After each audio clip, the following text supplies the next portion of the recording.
Good morning class 7। आज हम हिंदी व्याकरण एवं रचना का चैप्टर 2 पढ़ेंगे, वर्ण विचार। चलिए हम वर्ण के बारे में स्टार्ट करते हैं। भाषा वर्ण भाषा की सबसे छोटी इकाई है। भाषा का उच्चारण ध्वनियों से होता है। प्रत्येक ध्वनि का एक विशेष चिन्ह होता है और यह विशेष चिन्ह ही वर्ण कहलाता है। ठीक है। प्रत्येक भाषा की एक अपना अपना जो है वो होता है, लिपि होता है। तो उसमें जो है शुरू किससे होता है, स्टार्ट किससे होता है, वर्ण से होता है।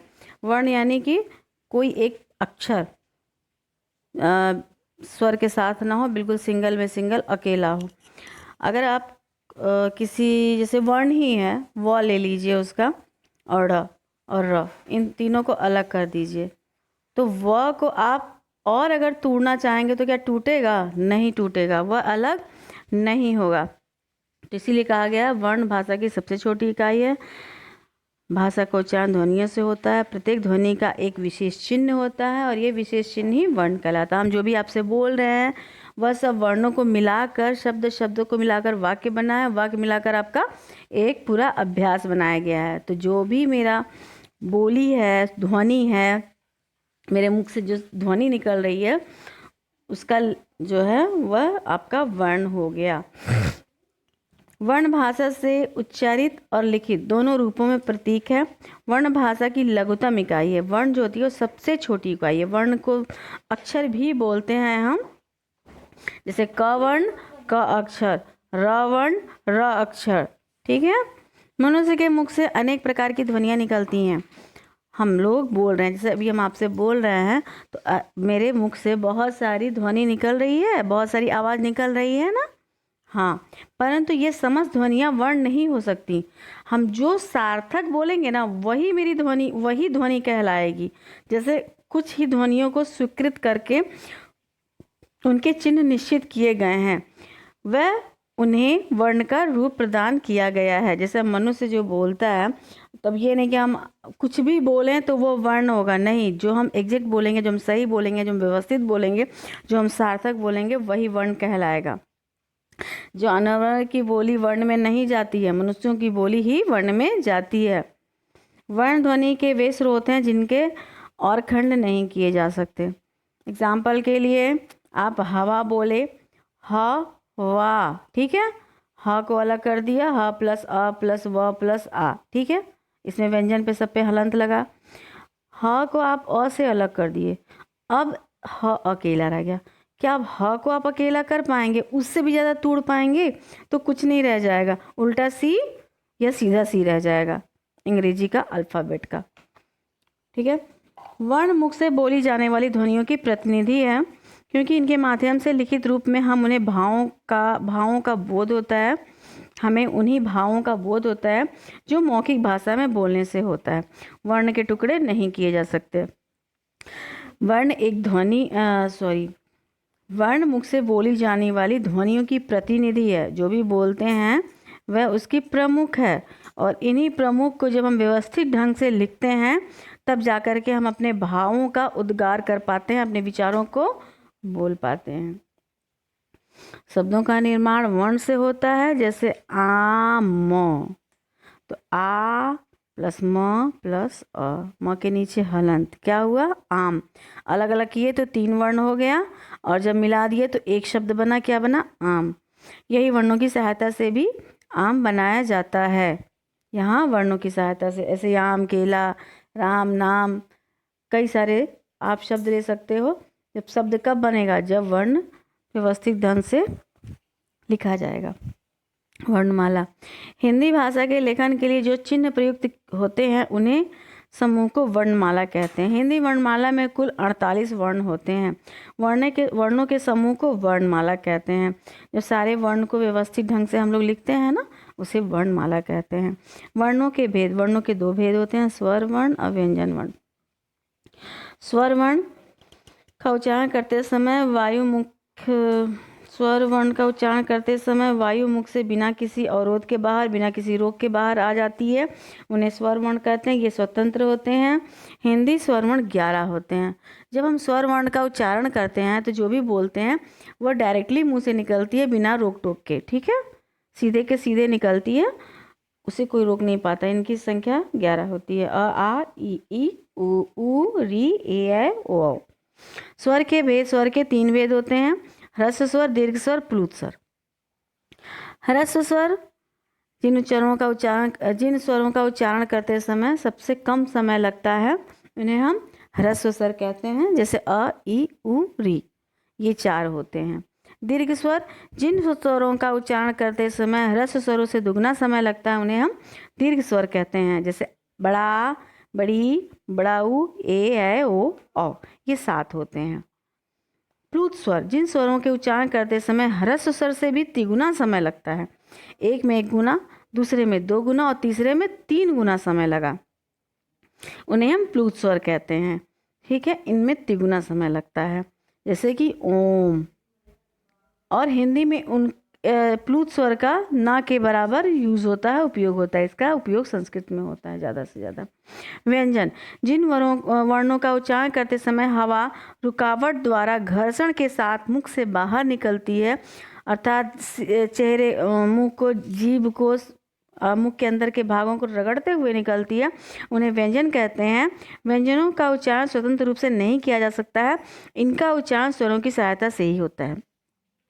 जैसा कि परिभाषा से ही समझ में आ रहा है कि जो व्यंजन होते हैं वो स्वतंत्र नहीं होते हैं, और इनको बोलते समय जो वर्ण निकलता है, जो हवा निकलती है, वह रगड़ के साथ निकलती है। जीभ इधर उधर लड़ते भिड़ते इस वर्ण के आवाज़ को, साउंड को बाहर निकालती है। और इसका जो यूज़ होता है, उपयोग होता है, वह बिना स्वरों की सहायता से नहीं हो सकता है। व्यंजन के भेद हिंदी वर्णमाला में कुल 35 व्यंजन है। इन्हें निम्नलिखित 3 भागों में बांटा गया है: स्पर्श व्यंजन, अंतस्थ व्यंजन, ऊष्म व्यंजन। स्पर्श व्यंजन जिन व्यंजनों का उच्चारण करते समय वायु निकलने से पूर्व मुख के किसी न किसी भाग को स्पर्श करते हुए बाहर आती है, उन्हें स्पर्श व्यंजन कहते हैं।